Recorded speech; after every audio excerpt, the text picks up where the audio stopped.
Hi, friends. Hello, the world. Welcome to this podcast of Complaint Free Life with your host, Asel Manova.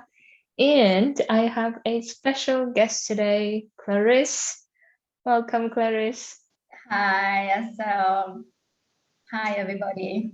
Yeah, so today, despite being so late in Clarisse's time zone and my time zone, as you can see, after work and everything, Clarisse and I passionately decided to talk about relationships. In particular, my suggestion was that we talk about love relationships in humanitarian setting. And because I've known Clarisse from a long time ago, Clarisse, just so you know that I'm your biggest fan. So I've, knowing your story. Same here, I'm fine. Yeah, so I'm knowing your story and, having my own stories as well with relationships while doing the career and also trying to do relationships. I thought we could talk about how is our experience of it, share with other fellow humanitarians, and also how we overcame some of the challenges that we face probably in our relationships. So that's why before we dive into those, let's introduce Clarisse. Why don't you introduce yourself? Okay, so I'm Clarisse. Have been working in the humanitarian field for the past 15 years. I've been moving from one country to another. So I think if I count it well, I'm at my eighth country. So more or less every 2 years I changed. I worked mainly in African countries, in refugees kind of setting. So meaning like in displacement, conflict kind of situations. But I also worked in our headquarters, so in Europe. So I have kind of both experience, field experience and headquarters. So yeah, that's about it for Very good. me. Yes, so amazing that you mentioned all of these countries and me also working in different countries. I actually don't remember when I worked last in my own country, to be honest. And now I'm celebrating friendships of 15 years. So I'm thinking it must have been 16 years or so of not really living in my own country. And even if I did live, it was emergency. So it felt like it wasn't living. Anyway, the point I'm trying to make, I guess, is that while having this uh, lives in different countries in settings that are very unpredictable and not really having all of our settings or structures of friends and family and others around, how one builds a love relationship. It sounds to me like even talking about it now sounds like almost an impossible goal. Yet Yeah, somehow we seem to do that as well. yeah. So when you maybe you speak a little bit on that. Okay. I would say that we are somehow not so different than, let's say, people who are living a so-called normal life in our country of Mm, origin. Because even if you look at the statistics, actually, a lot of people meet their life partner at work. So for us, and in my own personal experience, that's where I met my own life partner with my husband now, because that's where I spent the most of time. Obviously, I think maybe the additional challenge, and even that one is still possible in your own country of origin. But I mean, we have higher chances of meeting someone from a different culture, a different country. So meaning already you have to adapt, like in terms of the couple, obviously there's mm, already this challenge of how to make it work, even in a normal setting when it's like a mixed couple. There's a lot of adjustments that you have to do. And then one additional challenge is that you may actually not be living in the same country. So that's what happened in my situation is that we were sent at the same time on the emergency, what we call an emergency mission. So we were actually responding to a specific emergency humanitarian situation for a temporary mission, but we were living in 2 different countries. So we met there basically, and we formed a friendship in a kind of I think someone had a song about that, like we met in a desperate situation, but not about us, but it was quite a difficult situation where we were working. That's where we met. But once again, that's a work environment. So the same way people will meet in an office, for us, yes, we have a part of our work which is office, but the biggest part of our work is in the field, is actually like working directly with, in our situation with refugees. And so that's where we met. And after the mission finished, both of us had to go in our respective country where we were actually based. So I think that's where basically the challenge started of distance relationship, because I think many of the humanitarian, we end up being in distance relationship at some point in your relation, even if you start meeting in the same country, because maybe you are based in the same country, but because of the type of contract that we have, which is always like 1 or 2 years, and after 2 years you are rotating in a new country, after maybe 1 or 2 years you end up being in different countries and you start the distance relationship. So I would say that those are kind of the additional challenge. Exactly. So I think for me, sorry, I didn't want to just interrupt. No, I think no, I was done. I mean, like we are kind of normal in a way we meet someone at workplace, but we do have some additional challenge from the book. Yeah, exactly. And I think others that I keep hearing, and also my own experience, is that not only it's distance, but also time, meaning finding time to meet, right? So whenever you find time, it cannot be a weekend most of the time. It has to be longer so that you can at least have some meaningful time with a partner, flying across somewhere else. And of course, with COVID, things are, more complicated than ever before, but that's a different story.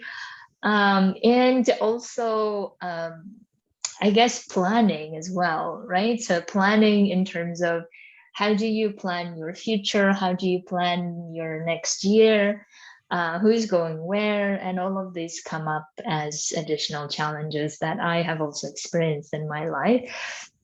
So one of the things that I think I have done a bit of work on overcoming for myself, and you can tell me, Clarisse, how it was for you, is that one of the things from the beginning, I decided for myself that I don't want to have expectations, because I thought as soon as I have expectations of having ABC and it doesn't happen, then I get so frustrated and I started questioning relationship and everything else. And this was, I know that when I say to people, it sounds almost also impossible to imagine, because as soon as we form relationships, we have some type of expectation from the relationship, right? But I think at least for me, having that conscious decision that bearing in mind all of these obstacles, I don't want to have expectations. How is your approach to maintaining relationships despite having a distance? I guess unfortunately or fortunately, I'm a bit of a romantic. So I actually, I guess like any woman, obviously fell in love, and I had expectations. I think something when you are in like a distance relationship, and especially in this kind of setting, you have to be very intentional from the beginning. So because of that, somehow you end up going very deep and very quickly in the relationship, because as you said, you have to intentionally plan the time when you are going to meet. You have to buy a flight ticket. And it's not like just saying, oh, let's hang out in the weekend. It's like you plan it like 2 months, 3 months in advance. to meet? Where are we meeting? Where is the middle point? Because most of the time, both of us, we are in places that we call non-family visitation, meaning that it's not a place where I can go and visit him or he can come and visit me. So, and maybe because of this aspect of being very intentional and always planning ahead, I think in my own experience, I kind of started getting ahead of myself, although I couldn't really have a vision of how it would look like in the long term, because I was still aware that I'm not in a normal relationship compared to, for example, my sisters, because I do have two sisters, so I could obviously compare myself to the others. For them, it was quite crystal clear they're in a relation, it will become serious and potentially get married. For me, I was very intentional. I knew that I was in love, but I had no idea like how it would look like next year, because I didn't even know where I will be next year. Like, because again, all contracts keep changing. I have no idea where he will be. And also in the beginning of a relationship, it's really difficult to tell someone like, okay, I'm applying in this country. Is it okay for you to apply around this geographical area? Because I mean, it's still too early in a relationship to kind of have those kind of conversations, commitment towards someone else, and also kind of almost, you know, redirecting the career of someone based on someone else. So I guess I couldn't have that very well thought attitude like yours, which was not to have expectation. I think later on in the relationship, I'd reached that stage, but in the beginning, no. I was just all in. Yeah, exactly. I think I should also clarify that before committing to a serious relationship, I think, you know, I also passed through many relationships where I thought, okay, oh, I'm so romantic, I can do anything, and I should expect the other person also do anything for me. And these stages, I think I passed, and then came to a relationship where I thought, how can I build this relationship without really having all of those ideas of this is how it's going to be and this is where we're going to be, and you know, which none of that was possible or even known at the time, like you said. And the interesting part is, Clarisse, that now that I'm outside of that employment, as you know, and now that I'm, you know, I have my own time, I can decide when and where to live, right?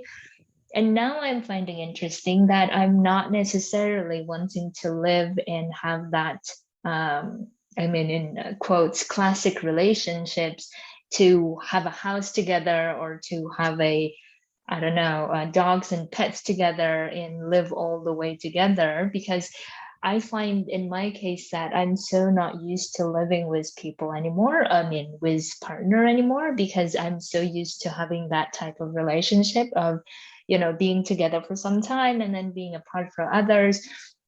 So that's why I guess in my case, at least, I have tried both of exploring what a distance relationship is and then exploring living together, and then realizing that no, living together maybe is not necessarily my thing.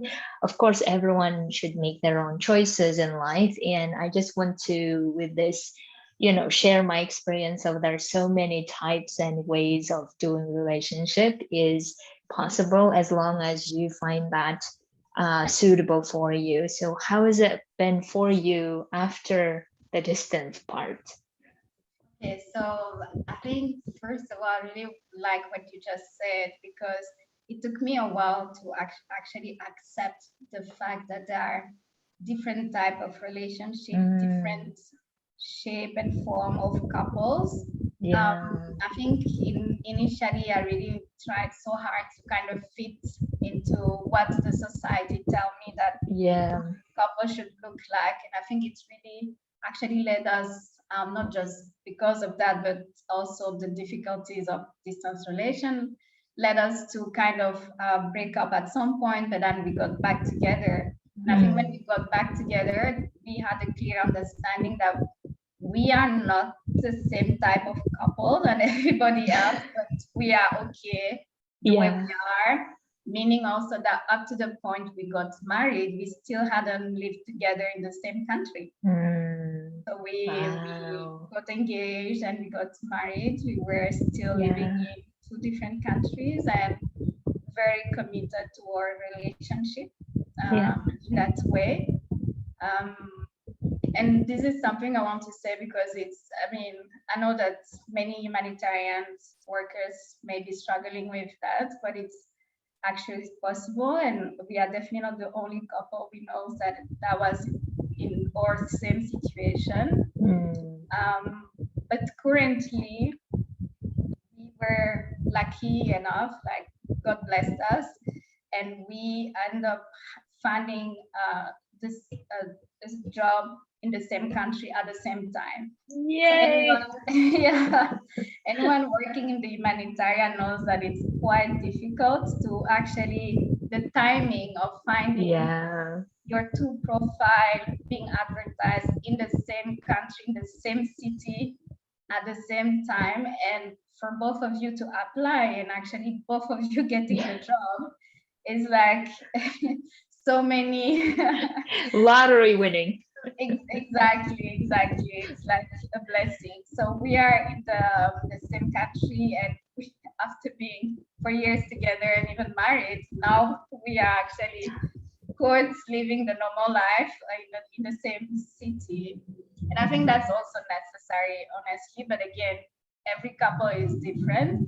But we are also appreciating this phase of our relationship of just being together. And it's funny because although we have been together for years, obviously there are small things that we are still discovering Yeah. about each other in the daily life. You're like, oh, okay, so you like that? Oh, I had no idea. Or a bit like what you said, I just spent 15 years living alone, Yeah. basically in weird places. And for now, we are living in a quite good city, so-called family city.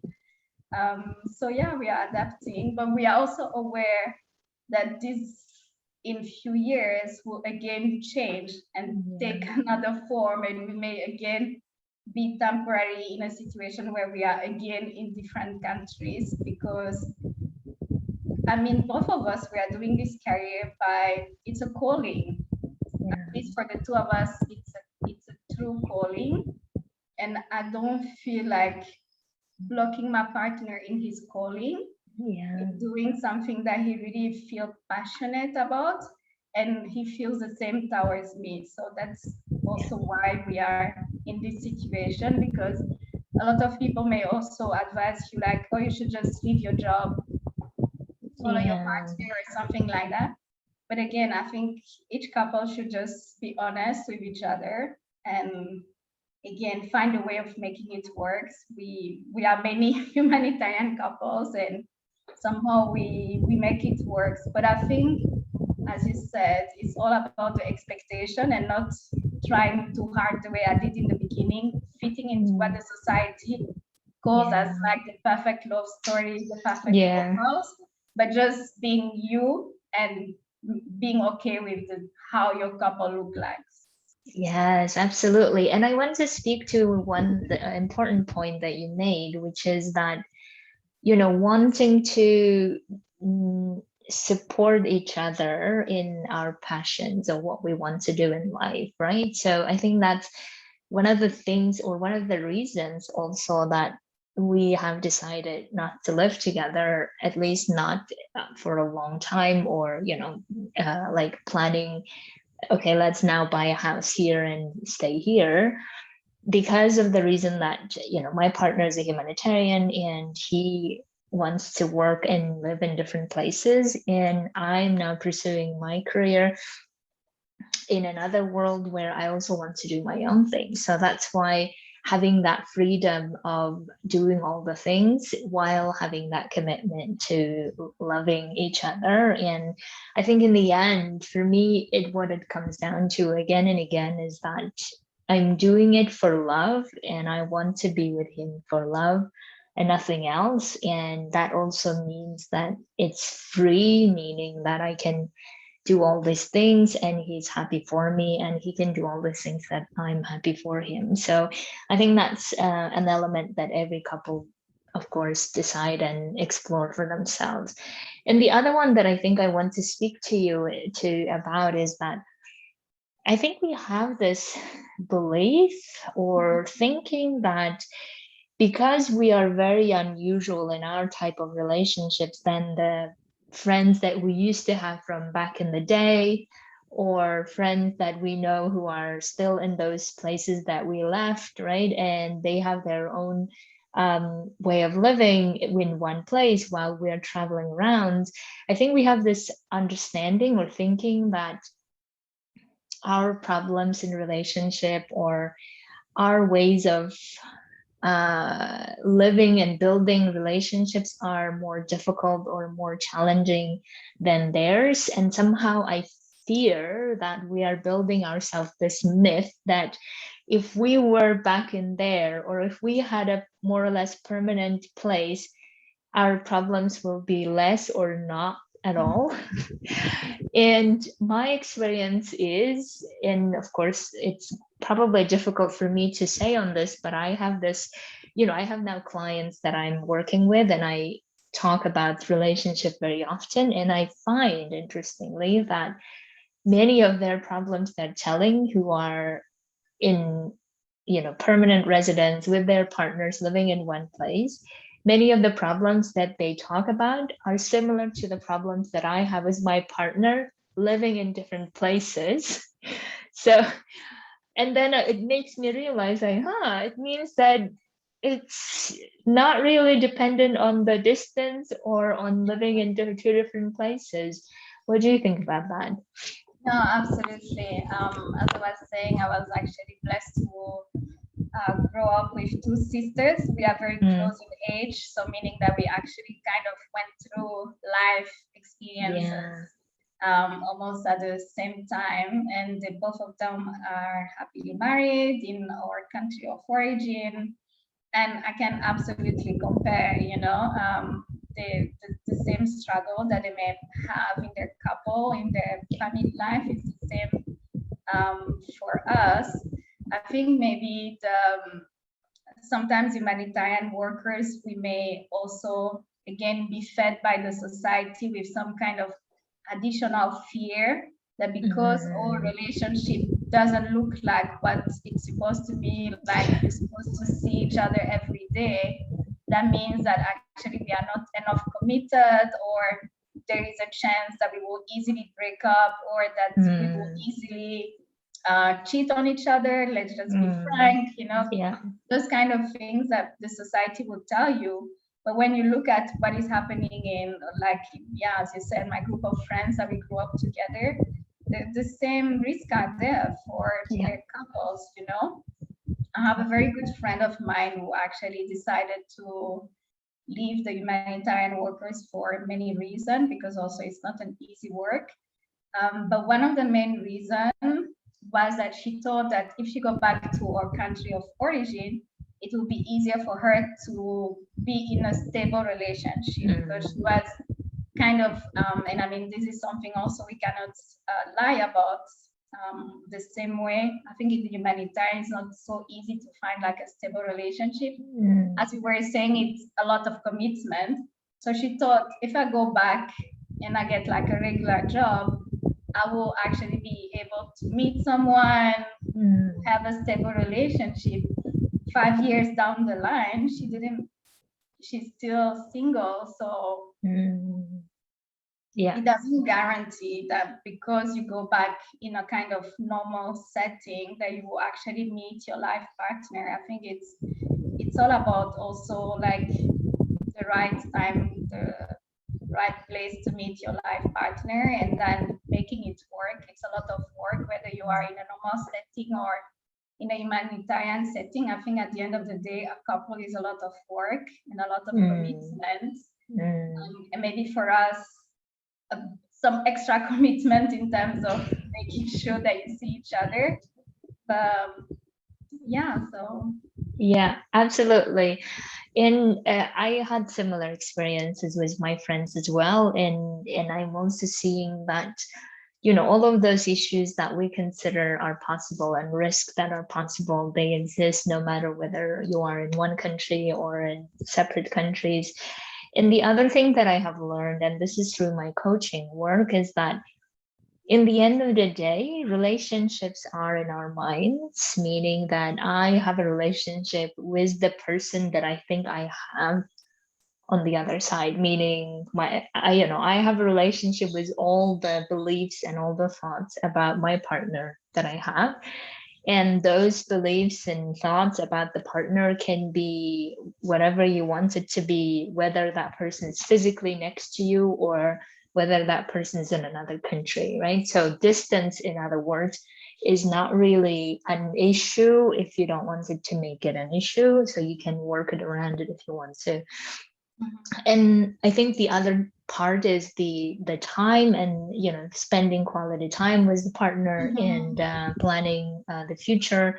And this is also equally that you can do that while being in the same country having these challenges, or being in different countries also having these challenges. So again, it comes back to how you plan it, how you manage your time, and how you agree with the other person how to do it. Yeah. So if you were to give, or rather share, some of the most, I guess, liberating or life-changing lessons that you've gotten from all of your experience of doing all this career and having relationship and making all of this work, what would they be? I mean, one of the most important, I would say that you can't be happy in a couple if you are not separately happy. So meaning, I go back to that aspect that what we are doing, we feel both of us strongly about it as like a calling, like even like a kind of life purpose, like of serving others.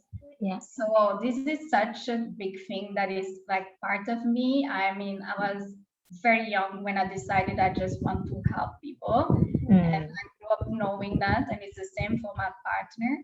So I think one of the biggest lesson is to really actually have that purpose for your own life, whatever it looks like, whether it's a humanitarian work or like whatever it is. I think it's really important to just be happy in like the person you are and the type of life you want to lead.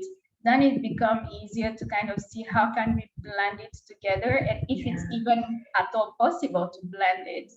Because I think one of the lessons also I learned is that initially I tried to bend a bit and try to kind of hide some aspect of myself and trying to adapt to the other, because I wanted to fit into what the society was telling me, but it doesn't work, because that led to our relationship for us to break up at some point. And it's really important to make it work based on being fully honest and saying like, look, this is more than work for me. This is like a life purpose. So how can we make it work together? So I think that's really important. Another lesson I will really give to everybody is to be also honest with yourself about your expectations for a relationship. I have a lot of conversation with my sister. One of them told me like, I really respect what you guys are doing, but I know that I won't be able to be happy in a distance relationship. And she's very clear about that. So I think also not everybody is necessarily like tailored for distance relationship, and that's fine. Again, it's really important to just be honest with yourself and say like, okay, I can do it. Maybe you try, because that's how we all started. It's not like I had a vision for my life that I would get married without even have lived together with my husband in the same country. I don't even speak about like the same house, but just physically being the same country. But just try it and see if it works. If it doesn't work, just be honest and say like, look, that's not working. And then about the quality time, I think it's another lesson. I found it quite interesting actually in the distance relationship, because then you're really intentional about the quality time. Like you really plan for it, and then you really, for people outside, it may look like we are always meeting in a kind of vacation setting. Yeah. But it's nice actually. It's kind of keep also the relationship going, because we are always, when we see each other, it's for a week or 2 weeks or like some limited time. And we are very intentional about being together, doing special things together, visiting family together. So quality time also is quite interesting. And I would say something also, although of course work is important, and as I keep saying, that was like my life purpose, it's important also to be very clear and assay, and like quite early in your life, to know what else you are expecting from life. Because some of my humanitarian female friends told me that they are also regretting to kind of have waited too long before seeking a relationship. And now they find it kind of more difficult to be in a stable relationship, because maybe the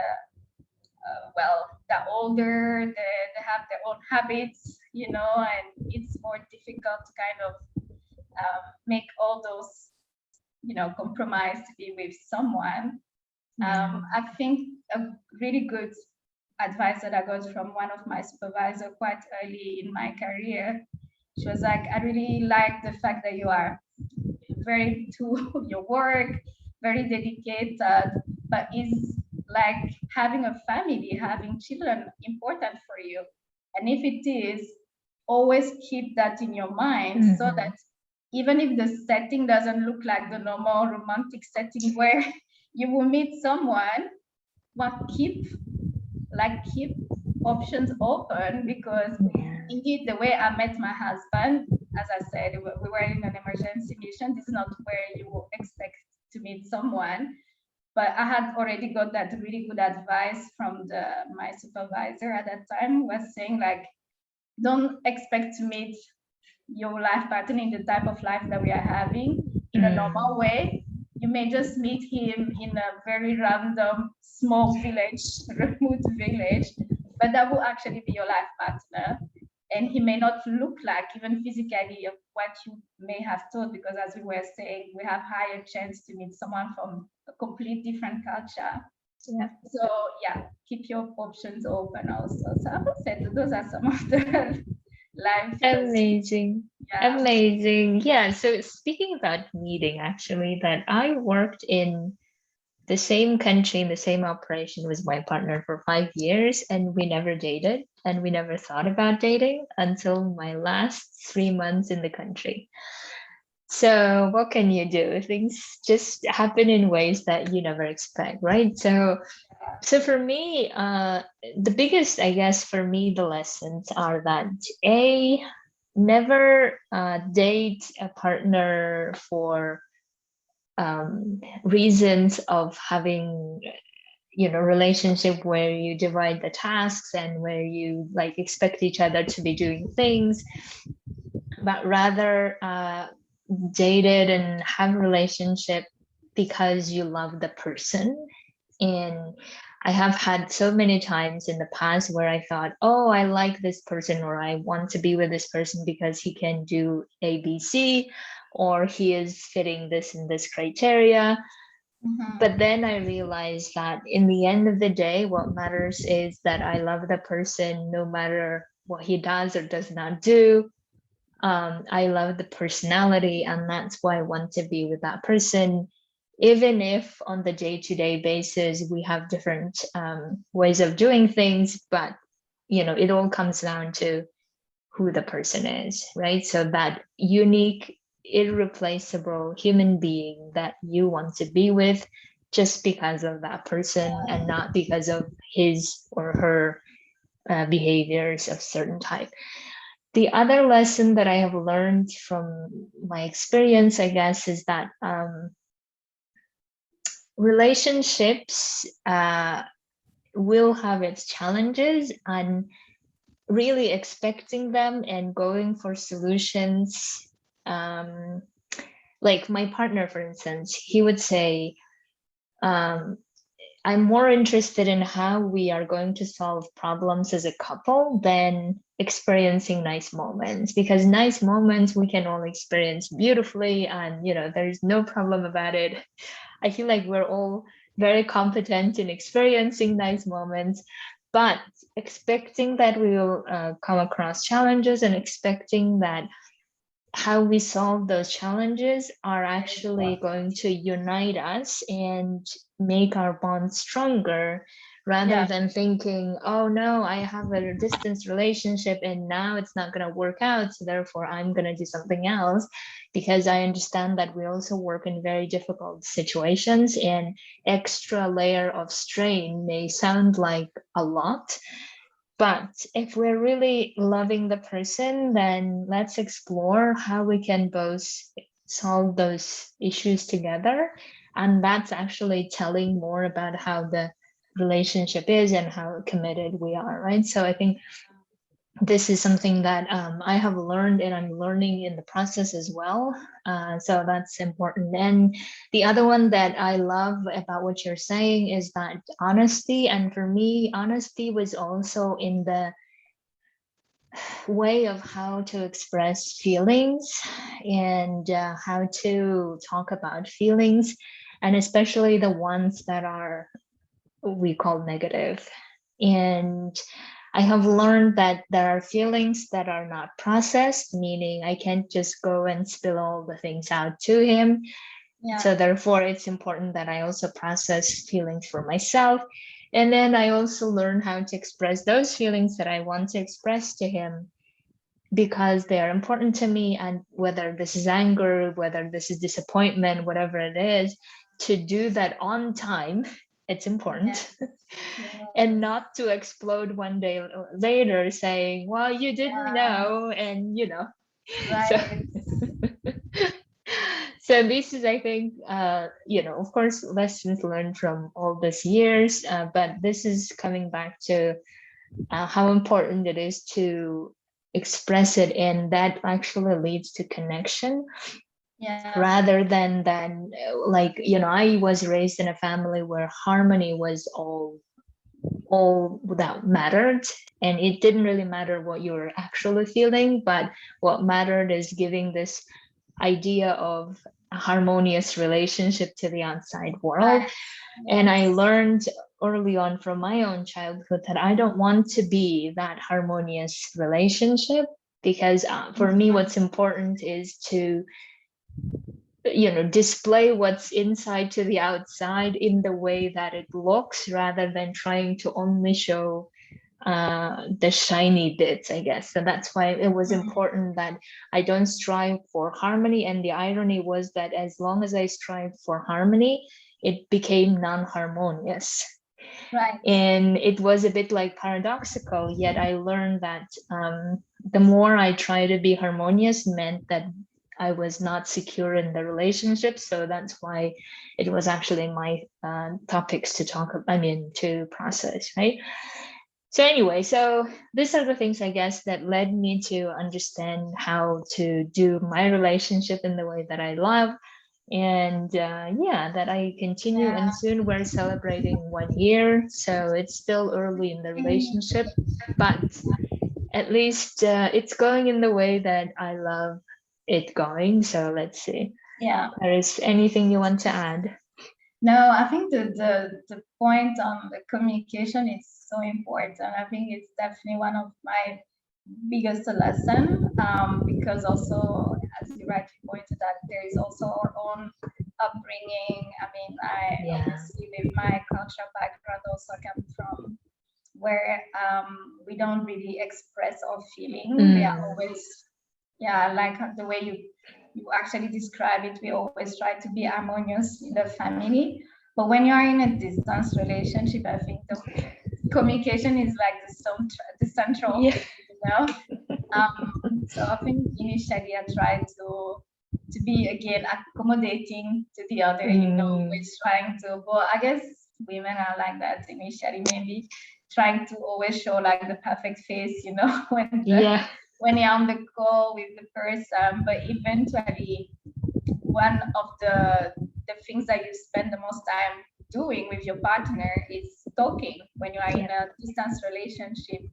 And so as much as for even up to 1 year, you can kind of fake it and say like, I'm okay, it's okay. You know, at some point you have to be real. And I would say that that's something I really find powerful in distance relationship, is that even someone like me who was not necessarily raised to kind of express my feeling, I had just no choice than actually say it, because the person is not next to me to kind of read my face and see on a daily basis like my mood. So if I just don't say things, then it wouldn't, like, he wouldn't know at all. So, and that would really, really help in or building our relationship in our couple. I think people are always surprised to see our capacity to face challenge, like life challenge. Obviously, life challenge are happening, but I really credit the fact that we spend so many years just talking every day a lot. So that means that also you have a capacity. I really like when your partner said in terms of, okay, do we actually have a capacity to solve problems? And I think communication helps with that, because I mean, at some point, obviously, you have to just say what is on your mind, and you're not always in agreement. And with time, you learn to solve it. And because you are also in a distance, you don't also want to have like long-lasting fight. So you actually learn to solve conflicts in a very efficient way, so that the 1 or 2 weeks that you are going to spend, you won't spend it like fighting. You have already solved that aspect, and you are having quality time. So I find it quite nice. The communication point was so important. Thank you for raising that. Absolutely. And I feel like, Clarisse, we are almost advocating for distance relationship now. That's how we start. No, no, we are just saying like it's possible. We are just saying that it's possible. Absolutely. And it's something that can actually also turn out to be healthy and workable, and especially in the type of settings that we are working in. But no, I mean, I think I'm just a big advocate for love stories wherever it is, you know, just like, I knew I chose the right speaker for this topic, you see? Exactly. So what we want to advocate is for genuine love that we want to nurture, we want to grow, and we want to do that together with that unique person that we found among all that we are in the world. So that's why I think that's what we're saying. And also one of the things that just slipped out of my mind is that one thing that I think definitely I learned from my own experience is that never sacrifice, and because sacrificing in the end leads to some bad consequences. So in other words, if you are thinking that you're sacrificing, it might be your own thinking about it, because this is a feeling that we generate by our own thoughts. So instead of thinking you might be sacrificing, ask yourself, is that how you want to approach the relationship, or you want to do things because you want to be with that person, right? Because I think in our relationships and also in distance relationship, I hear the term of, oh, I have to sacrifice this, or I don't want to sacrifice that. And that's something that can poison a relationship, I find, if you're not careful. So that's just something that I was going to address before, but it just came to my mind. Anyway, so having said that, all we wanted to do as Clarisse is to encourage our humanitarian fellows to say that you can pursue any relationship you think is suitable for you. We've demonstrated, I guess, with our experience of both possibilities of distance and living together, and both are amazing options if you want to make it that amazing. And I think we're just confident that everyone can do it, right? So Yeah, we've done it, and we know many people have done it, so it's possible.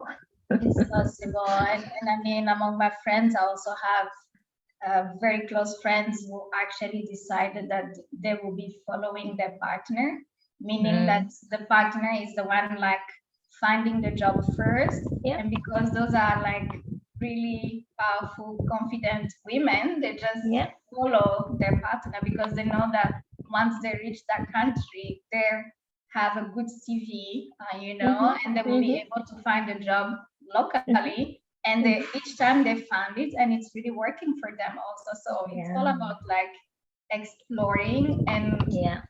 I think the most important is really not to push it aside and saying like, oh, I'm in a complex setting, so I won't find love. No, no, no, you can Yeah. find it. Yeah. That's a very good point. Exactly. That we can make things happen in any setting, and it doesn't depend actually on external circumstances. It depends on us, how we prioritize things, what we value, and what we want most in life, and have other things as well. So I guess we want to advocate for having it all of what we value, and that's what life is about. So, with that, thank you so much, Clarisse. It was Thank such a you. pleasure to talk about this topic, and I will be talking more about relationship this week. So, I'm excited that this is the beginning.